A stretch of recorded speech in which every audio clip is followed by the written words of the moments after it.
I feel like I'm Alphaba in the Wizard in Wicked, where I'm like, these sleeves lend it to it. I want to know what my best friends really think of me. Hello everybody, welcome back to another video. Today I am joined by an extra special guest, Gigi, the tarot card extraordinaire. And I've never had anything done like this before, so I figured why not on camera for the first time have my future predicted in life told to me and see how it goes. Hopefully I am not dying tomorrow. So, although I'm sure some of you would like that. But anyways, let's go for it. How did you get into tarot card reading, by the way? So it turns out that my family has a genetic predisposition to tarot card reading. And you came to the right place. I know it's your first time, but I only give good news. So okay, we like good news. Be gentle. My family has a predisposition to diabetes, so similar. I feel like similar genetic deficiency. So what age did you sort of discover that this is? So I started reading tarot cards about 5 or 6 years ago, but in college I majored in art history and philosophy. So if you could major in tarot card reading, I do think that the combination of those two things, art history and philosophy, maybe you could start a major somewhere. You could be a professor. Oh, I would love that. Professor Gigi. Any college watching, I'm sure none of you are watching, but if you are, Professor Gigi, we're gonna make it happen. How we ask the question and what your intent is behind that question really shapes the read. So you can ask a question, but really it's the intention that you put into it. The focus on it. Yeah. I'd be at a party and I'd be like, all right, who wants to hear when they're gonna die?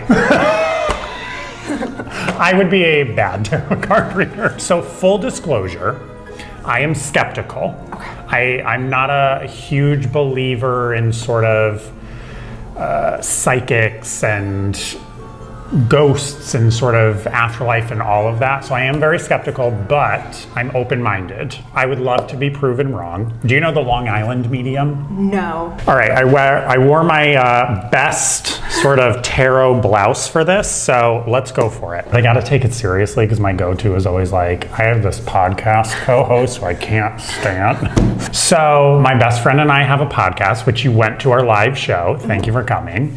And I would love to know sort of what the future holds for that. Will it be successful? Will it last long? Is it doomed before we know? So the question is, what is the future for, what's the name of the podcast? I Never Liked You. I Never Liked You.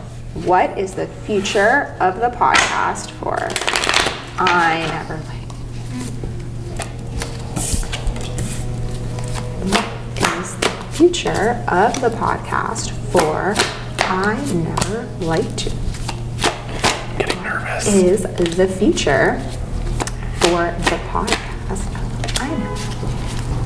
What is the future of the content of what you work with on the show? I think could evolve over time to new subjects and new things, specifically around Page of Swords is very investigative, inquisitive energy. So it could be, so there's this familiar terrain, right? That you already know and are very, very comfortable with, but now it's looking and kind of doing this investigative work to broaden the scope of what this is evolving to. And it's because you've conquered, you've done great.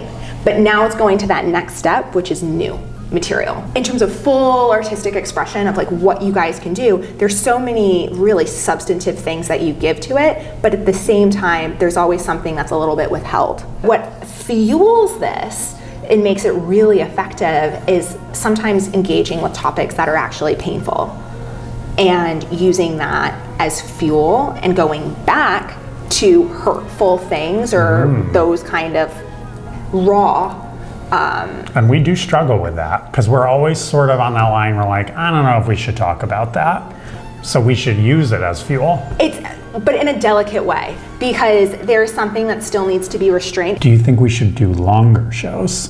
Is that what that's a longer show? Let me see. Because our fans, we only do 15-minute episodes.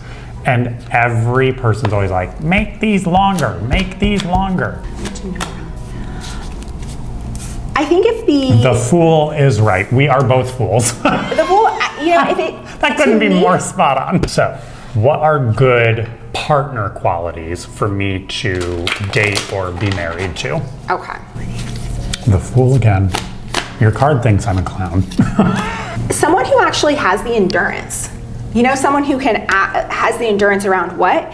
How sometimes someone kind of gets bored with something and then they're like, on to the next thing. You need someone who has that level of groundedness that they can hang in there for a long game and they're okay with the routine. They have an inner sense of optimism and just kind of balance and being able to take in a big picture of what's going on and see the positive things out of life.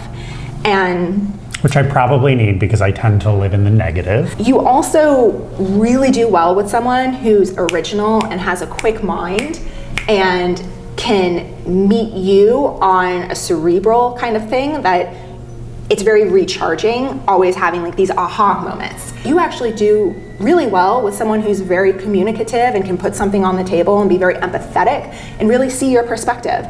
And it's funny you say that. I truly am like void of all emotion, and people always make fun of me because I'm very emotionless, but every person I've ever dated has been the exact opposite and is so emotional and is like constantly wanting to talk or cry and I'm just like, all right, I have a question for you. I want to know what my best friends really think of me. Because I know what they think of me to my face, which is a monster. They often tell me. No redeeming qualities, but I want to know what they really think of me. The devil. Great. They see you as someone who's always looking out to the horizon on kind of what this next thing is. That you've done a lot of hard work and that things are kind of naturally come to you. You have this contagious excitement that people really do want to work with you. People do want to be around you. And when they're around you, you never know what's coming in, but you know it's going to be something. True. You need time to recharge. You need a lot of time to recharge because the Queen of Wands does a lot, and that can be really heavy. And being able to rest and sleep. I love sleeping. Sleep is very important. The energy of the devil clarified by the Ten of Pentacles. I want to say there's no one as charismatic as the devil. There's no one as sexy as the devil. And there's no one who I would say has like a saturation for material comforts. Okay. Like the devil. So when my friends call me the devil, they're not wrong. They're not wrong. You could contrast it with someone else who's like, oh, my friends see me as like someone who wants to go hiking and like be this confidant and talk about like the therapist. That's not you. They're like, let's go to a really nice dinner. No, we're not going outside. We're not going outside. I don't want to hear about you. I'm not your therapist. Keep that at home. Again, no one is more charismatic and handsome than the devil. So I really... And I didn't pay you to say that. It actually is true. Am I allowed to touch the cards? Yeah, of course, go for it. I really am. Do you think I should go to the state of Georgia? Because the devil went down to Georgia. Yeah. Do you want me to read your cards? Of course, that would be so much fun. I feel like I should try it. I'm gonna just go with what I think they mean. Exactly. Based on the pictures. How does my painting career go? How does your painting career go? Very interesting. All right. I feel like I'm Elphaba in the Wizard in Wicked, where I'm like, these sleeves lend it to it. What I am getting from this is painting can be a very lonely thing, a very personal thing. So there's not, it's a very individual art form, and you have to have a lot of inner strength to do it, because it can be very taxing and emotional. I think you're going to be very successful and very on top, as the emperor would lead us to believe. And then these bottom three that look like nothing I have seen, but we're going with it. You're gonna have many opportunities and struggles. You're gonna have some struggles with those opportunities. And the bottom deck, that's right terminology. You're a star. You're a star and you like dogs. So maybe incorporate dogs into your art. And you're a queen. Has anyone ever told you that? You're a queen. Maybe try blindfolding yourself one time and seeing what comes out. Because there are blind people who are artists and they don't have their eyes to see, so they have to use their other senses to create beauty. And you like hammering nails. Now I feel like I want to get my own cards and predict Mateo's on the podcast, but only bad news, right? Thank you, Professor Gigi. I'm on a mission to make this a college major and make Gigi a professor. And I think after my reading, I will be your TA in the class. And I will not know what I'm doing. Thank you again. This was very fun. I hope you all enjoyed. And please like, comment, subscribe.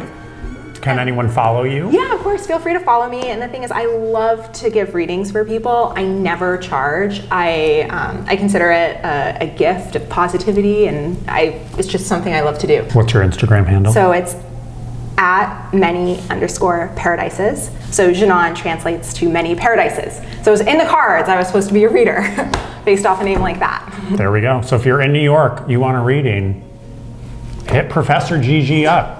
She's gonna lay it down for you. All right, thank you all. Until next time.